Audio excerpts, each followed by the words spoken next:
남성 얼굴 패권주의에 치를 떨면서 이분을 초대했습니다. 고민정 대변인 모시겠습니다.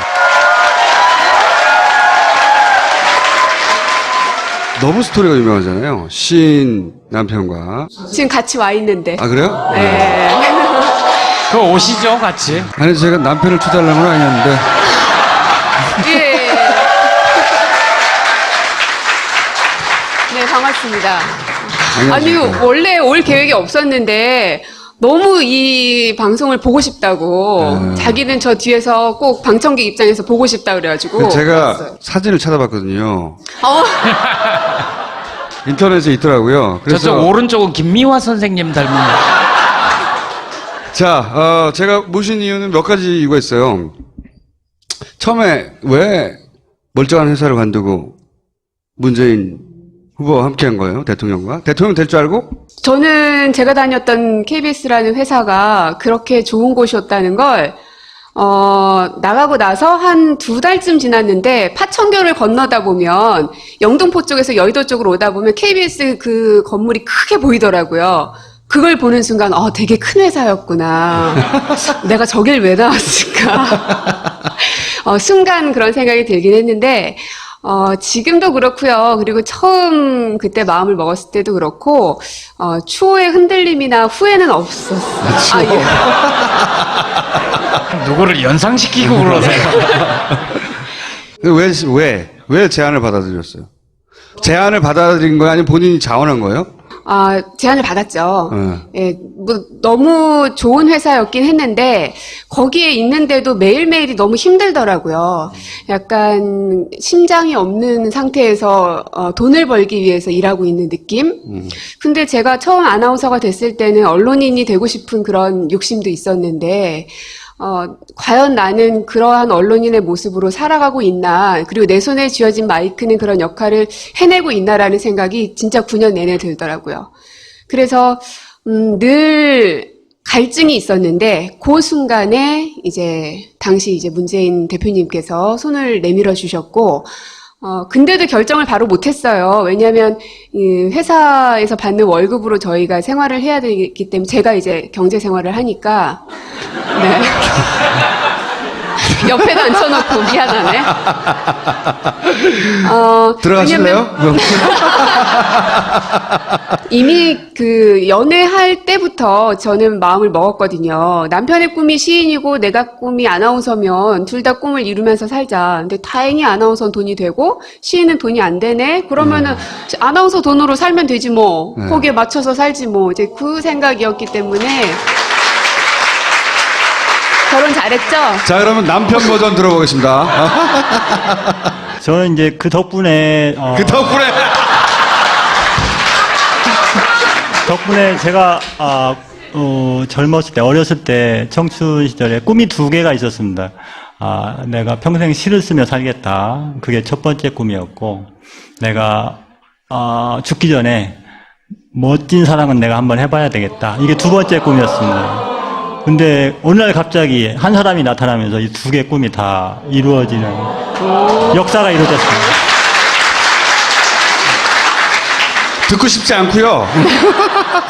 처음 제안 받으셔서 만나고 고민하셨을 거 아니에요? 고민했죠. 예, 어느 대목이 제일 고민이 되던가요? 일단 수입도 고민이 되는 거고. 그렇죠. 고민됐죠. 그리고 다시 돌아갈 수 없는 곳이기 때문에 후회하지 않을까에 대한 고민, 그리고 정치 영역으로 가는 거기 때문에 과연 내가 할 수 있는 역할이 있기는 할까 하는 고민이 사실 많이 됐어요. 그래서 처음에는 남편이 제안을, 이쪽이 먼저 전화를 받았어요. 미안했는지 저한테 바로 전화를 못하고 여기에다가 전화를 해서 여차저차하니 고민정 씨에게 좀 전해주십시오 했는데 저한테 며칠 동안 얘기를 안 했어요. 수입이 없어지니까. 저라는 산을 넘어야 가능하다고 생각했겠죠. 되게 멋진 말 많이 한다. 시인이잖아요. 나 또한 내가 할 수 있는 일이 없을 거라 생각했고, 왜냐하면 정치는 싸움의 영역이라는 생각이 강했어요. 그리고 뭔가 쟁취해야 되는 곳이고.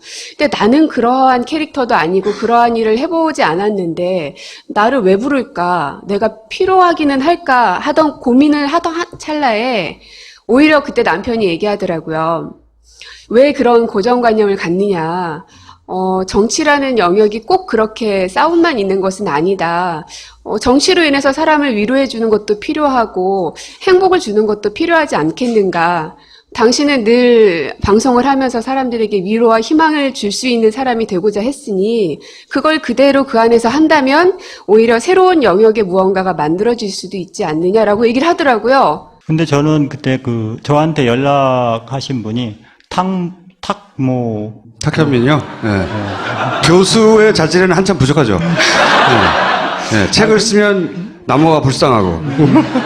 그분한테 이제 연락을 받았는데, 얘기를 하고 이제 며칠 동안 얘기를 안 했죠. 근데 그 전에도 작년 여름엔가 한번 언뜻 운을 띄운 적이 있었어요. 근데 저는 그때 이제 말도 안 된다는 얘기를 했었고. 두 분이 네. 문재인 대통령을 만나셨나요? 네네네, 만났죠. 같이 만났죠. 결정적인 게 뭐예요, 결정적인 게? 왜 보냈어요, 나를? 그러니까, 결정적인 그 험한 거. 곳에. 그래, 가자, 이렇게 한 결정. 떨고 있다는 느낌이 들었어요. 이 흔들리는구나라는 느낌. 그런 제안을 받은 순간? 네, 그 얘기를 이제 전해주는 순간 이 친구가 눈동자가 흔들리면서 그런 느낌이 들었어요. 이거 흔들려? 해야 되는 거구나. 눈동자 흔들어 보세요, 한번. 그런데. 그런데 이제 이 친구가 가면 이제 경제적인 게 좀 어려우니까 저는 그랬어요. 대출 받지 뭐. 그런 얘기를 했습니다. 그리고, 그때는 퇴직금이 있다는 생각을 미처 못 했는데.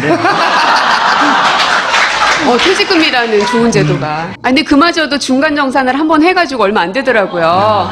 근데 한 넉 달은 버티겠더라고요. 이제 어떻게 해요? 이제 거의 다 썼어요. 네. 이제 한 달치 전화 받으셨어요, 혹시? 정도만 남아있는데 지금 전화를 못 받고 있어요.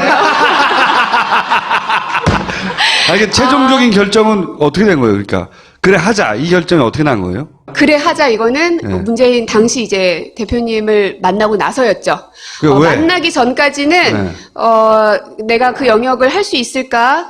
오케이 할 수 있을 것 같아. 근데 그 사람이 내 인생을 걸 만큼 진짜 대단한 사람인지를 확인하고 싶었어요. 저의 모든 것, 우리 가족 네 사람의 모든 걸 걸어야 되는 사람이기 때문에.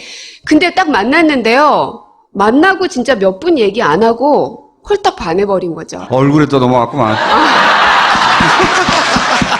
얼굴 하나 하고 끔뻑끔뻑. 얘기를 한 2시간 정도 밥을 먹으면서 이야기를 나눴는데 처음엔 바쁜 분이니까 할 말만 하고 한 30분 안에 일어나실 거라고 생각을 했거든요. 저도 그렇게 생각했어요. 근데 한 2시간을 계속 얘기를 하시더라고요.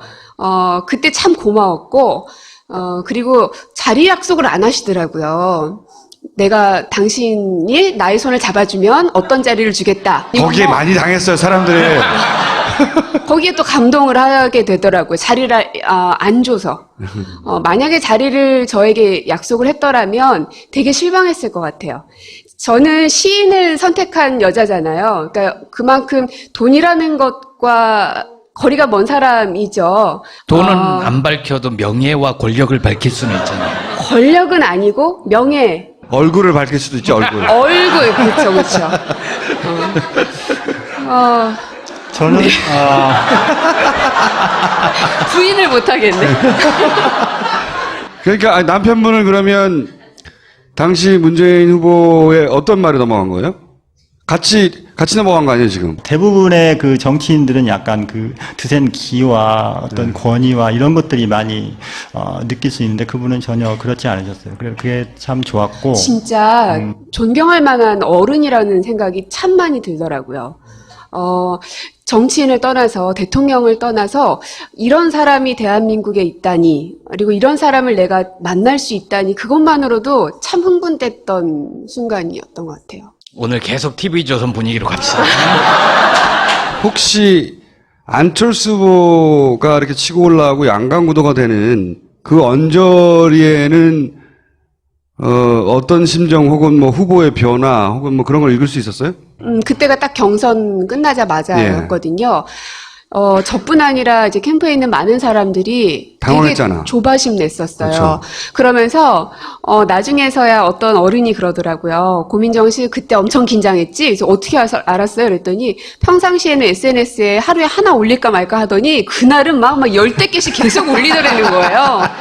저도 급했던 거죠. 빨리 이 사람을 더 알려야 되고 빨리 지지해달라고 사람들을 체근을 하고 싶고 저뿐 아니라 모두가 그랬는데 그때 유일하게 묵묵하게 그냥 한 길을 갔던 거는 후보 본인 한 사람이었던 것 같아요. 그 양반은 그런 일을 많이 겪었기 때문에요. 아니, 근데 그게 되게 듬직했어요. 이 사람은 믿어도 되겠구나 하는 마음. 오히려, 본인이 흔들릴 줄 알았는데, 흔들리는 주위에 있는 모두를 다 끌고 가시더라고요. 사람이 두네요. 유세를 같이 해본 분 중에 누가 제일 잘하던가요? 저는 박주민 의원이, 그 전에 이제 화면으로 봤을 때의 이미지와 너무 다르더라고요. 한번 말을 너무 잘하세요. 그 전에는 좀 찌질해 보였나요? 평상시 말도 좀 천천히 어눌하게 해요. 물론 무대에서도 잘하지만, 근데 그 양반의 진가는 법정에서 저희가 국민참여재판을 했거든요. 제가 깜짝 놀란 게 그때 너무 잘하는 거예요. 갑자기 영화에 나오는 우리가 엄청나게 반전을 일으키는 변호사들 있잖아요. 조곤조곤 얘기하다가 막 목소리가 높아지기 시작하면서 막 그래서 저 사람이 나중에 훌륭한 사람이 될지도 모른다. 관계를 잘 만들어야겠다. 그러니까요. 네. 아니 이게 좌중을 압도하는 그게 있어요. 할 줄 아세요. 네, 조곤조곤 하다가 목소리 확 높아지고 자기 스스로 흥분해가지고 흥분했는데도 말은 주어 수로가 딱딱 맞아요. 그러니까 이번에 사실 투표율이 80%가 넘으면 뭐 공약 하나 거셨거든요. 입수하신다고. 홍제천에 들어가겠다 그랬었죠. 예. 그걸 보고 싶었는데. 근데 이제 뭐 그런 공약에 넘어가지는 않죠, 사람들이. 그게 뭐라고 저거. 그냥 빠져도 돼요. 자, 그러면 앞으로 먹고 살 그 방법이 없는 거네요, 현재? 뭐 어떻게든 되겠죠. 뭐 하늘이 무너져도 솟아날 구멍은 있고, 그리고 뭐 저도 이제 글 쓰기도 하고, 이 사람도 글 쓰고, 또 뭐 강의를 할 수도 있고, 또 방송을 다시 할 수도 있고요. 국민의당은 앞으로 어떻게 합니까? 네? 제가 갑자기 이런 질문을 드리는 이유는 뭐냐면, 혹시 정치 일반에도 관심이 있나? 판세를 읽고, 정치인들 어떻게 행동할 것인지, 뭐 관심이 없으면 관심이 없다고 해도 되는데. 국민의당은 어떻게 될 것인가? 예, 본인이 보기에 꼭 국민의당이 아니어도 뭐 다른 당은 물어볼 수도 있는데. 네. 그냥 예를 들어서 물어본 거예요. 이번에 사실 가장 큰 타격을 받은 곳이 그곳이죠. 왜냐하면 호남에서 거의 더블 스코어 이상으로 민주당이 승리를 했잖아요. 사실 초반에도 그렇고 중반 경선 때도 그렇고 늘 호남을 공을 들였던 이유가 과연 그 국민의당이 가지고 있는 그 영역을 민주당이 부서뜨릴 수 있을까? 그리고 문재인 후보가 가지고 있는 그 반문 정서, 호남에 흐르고 있는 그걸 깨뜨릴 수 있을까라는 걱정을 늘 많이 했고, 그래서 사모님이 호남으로 6개월 동안 계속 다니셨죠. 호남 바닥 민심을 보기 위해서. 하지만 그럼에도 불구하고 끝까지 안심할 수 없었던 게 봐야 아니까. 겉으로 말하는 것과 실제로 행동하는 건 다를 수 있으니까. 근데 저는 그 호남의 그 득표율을 보고 정말 너무 큰 감동이었고, 동시에, 그쪽 국민의당에서는 멘붕이겠구나, 라는 생각이 너무 많이 들었어요. 왜냐면 어쨌든 기반이 호남인 곳이기 때문에.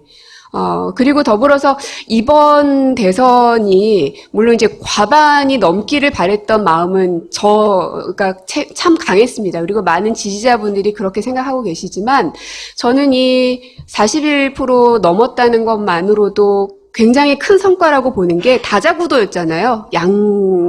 양자구도가 아니고. 다자구도 속에서 한 번도 연합을 안 했고, 매번 이 진보 진영에서는 연합을 했었죠. 근데 연합 없이 독자적으로, 그 지지율을 끝까지 이어가서 승리까지 갔다는 것은 대단한 결과라고 보고, 이번 투표는 소신 투표를 했던 분들이 많았기 때문에 더더욱, 그래서 지금의 이 41%라는 건 수치로는 그렇지만 의미로 따졌을 땐 한 60%의 득표를 가진 것이 아닌가 저는 생각이 들더라고요. 그런데 이런 글도 쓰셨어요. 제가 성함도 한번 안 알려요. 조기영 씨, 남편분 조기영, 시인 조기영. 네. 당신을 문재인에게 보내며 이런 글을 썼어요. 제가 읽어봤거든요. 그런데 이제 그 이유를 잘 몰랐던 것 같더라고요. 얼굴 때문에 간 건데 근데 이렇게 말을 했어요. 여기서 당신은 이제 고민정 대변인이죠. 당신이랑 비슷한 느낌을 가진 한 남자를 만났어. 여기서 한 남자가 문재인 대통령인 거죠. 요걸 나중에 한번 물어봐야 되겠다. 왜 비슷한 느낌이라고 했는지. 저희가 연애가 한 6년 반 정도 됐거든요. 네. 근데 그런데도 안 헤어졌어요? 연애가 길었는데 보니까 여기는 이제 아나운서 합격하고 저를 버리지 않았습니다. 버리지 않았습니다. 근데 문재인 대통령께서도 합격하셨고 그랬는데 사법고시 합격하시고도 연애 기간이 그분께서도 저희랑 비슷하시더라고요. 와이프 애인을 버리지 않았다고? 뭐 그런 거기서 감정이입이 된 거예요? 그런 얄팍한? 근데 이제 그런 면이 있었고 개인적으로는 이제 저도 저희 가족이나 제 주변을 좀 관리하며 살았다라고 생각했는데 이분은 굉장히 높은 수준의 관리를 하고 사셨다는 느낌이 어떤 많이 의미에서 들어요. 관리를 그러니까 하고 사셨어요? 저는 이분의 삶 자체가 주변 뭐 들어보지는 못했지만 여사님, 아드님, 따님 모두 엄격하게 관리를 하면서 살았다고 생각해요. 그 과정들이 본인은 아무런 스트레스가 없는데 가족들은 많은 스트레스를 받았을 거다. 그렇게 생각하거든요. 근데 아내로부터 받은 스트레스. 네. 그거에도 감정이 되고. 근데 뭐 그런 여러 부분에서 좀 많이 비슷하다라는 느낌들이 많이 들었습니다. 조국 교수가 민정수석 하는 것에 대해서는 어떻게 생각하세요? 아무래도 그게 이게 상징하는 바가 뭐 많은 분석들이 나오고 있지만 마음은 다 똑같은 것처럼 검찰 개혁을 제대로 해내겠다는 걸 조국 교수의 내정으로 내비친 게 아닌가 생각이 드는데요. 제가 청와대에서 연락이 안 오면 이 자리? 이 자리 말고 여기 옆에다가 하나 뭐 보조의자 하나 더. 심심하실 때 제가 춤춘 거 혹시 보셨나요? 저 춤 진짜 못 추거든요. 보셨다시피. 근데 여러분의 정신 건강을 위해서 가끔 나타나서 춤추기 뭐 이런 건 할 수 있을 것 같네요. 뭐 여러 가지 포지션을 생각해 볼게요, 제가. 자, 오늘 감사합니다. 네, 고맙습니다.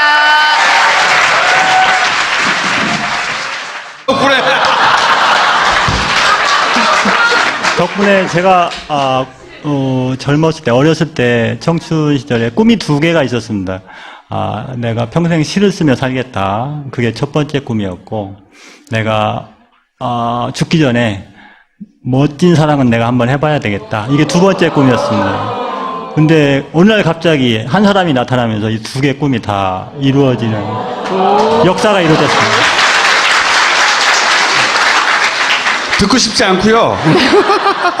처음 제안 받으셔서 만나고 고민하셨을 거 아니에요? 고민했죠. 예, 어느 대목이 제일 고민이 되던가요? 일단 수입도 고민이 되는 거고. 그렇죠. 고민됐죠. 그리고 다시 돌아갈 수 없는 곳이기 때문에 누구를 연상시키고 그러세요? 왜 제안을 받아들였어요? 제안을 받아들인 거예요? 아니면 본인이 자원한 거예요? 제안을 받았죠.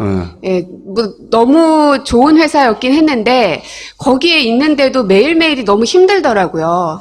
약간 심장이 없는 상태에서 돈을 벌기 위해서 일하고 있는 느낌? 근데 제가 처음 아나운서가 됐을 때는 언론인이 되고 싶은 그런 욕심도 있었는데 과연 나는 그러한 언론인의 모습으로 살아가고 있나, 그리고 내 손에 쥐어진 마이크는 그런 역할을 해내고 있나라는 생각이 진짜 9년 내내 들더라고요. 그래서 늘 갈증이 있었는데 그 순간에 당시 문재인 대표님께서 손을 내밀어 주셨고, 근데도 결정을 바로 못했어요. 왜냐하면 회사에서 받는 월급으로 저희가 생활을 해야 되기 때문에 제가 경제 생활을 하니까 네. 옆에도 앉혀놓고 미안하네. 들어가실래요? 이미 연애할 때부터 저는 마음을 먹었거든요. 남편의 꿈이 시인이고 내가 꿈이 아나운서면 둘 다 꿈을 이루면서 살자. 근데 다행히 아나운서는 돈이 되고 시인은 돈이 안 되네. 그러면은 아나운서 돈으로 살면 되지 뭐. 거기에 맞춰서 살지 뭐. 그 생각이었기 때문에 결혼 잘했죠? 자, 그러면 남편 버전 들어보겠습니다. 저는 그 덕분에 자, 제가 모신 이유는 몇 가지 이유가 있어요. 처음에 왜 멀쩡한 회사를 관두고 문재인 후보와 함께 한 거예요? 대통령과? 대통령 될 줄 알고? 저는 제가 다녔던 KBS라는 회사가 그렇게 좋은 곳이었다는 걸, 나가고 나서 한 2달쯤 지났는데, 파천교를 건너다 보면, 영등포 쪽에서 여의도 쪽으로 오다 보면 KBS 그 건물이 크게 보이더라고요. 그걸 보는 순간, 되게 큰 회사였구나. 내가 저길 왜 나왔을까. 순간 그런 생각이 들긴 했는데, 지금도 그렇고요. 그리고 처음 그때 마음을 먹었을 때도 그렇고, 추호의 흔들림이나 후회는 없었어요. 아, 예. 남성 얼굴 패권주의에 치를 떨면서, 이분을 초대했습니다. 고민정 대변인 모시겠습니다. 러브 스토리가 유명하잖아요. 시인 남편과. 지금 같이 와 있는데. 아, 그래요? 네. 그 오시죠, 같이. 아니, 제가 남편을 초대하려는 건 아니었는데. 예. 네, 반갑습니다. 아니, 원래 올 계획이 없었는데, 너무 이 방송을 보고 싶다고, 자기는 저 뒤에서 꼭 방청객 입장에서 보고 싶다 그래가지고. 제가 왔어요. 사진을 찾아봤거든요. 어, 인터넷에 있더라고요. 그래서 저쪽 오른쪽은 김미화 선생님 닮은.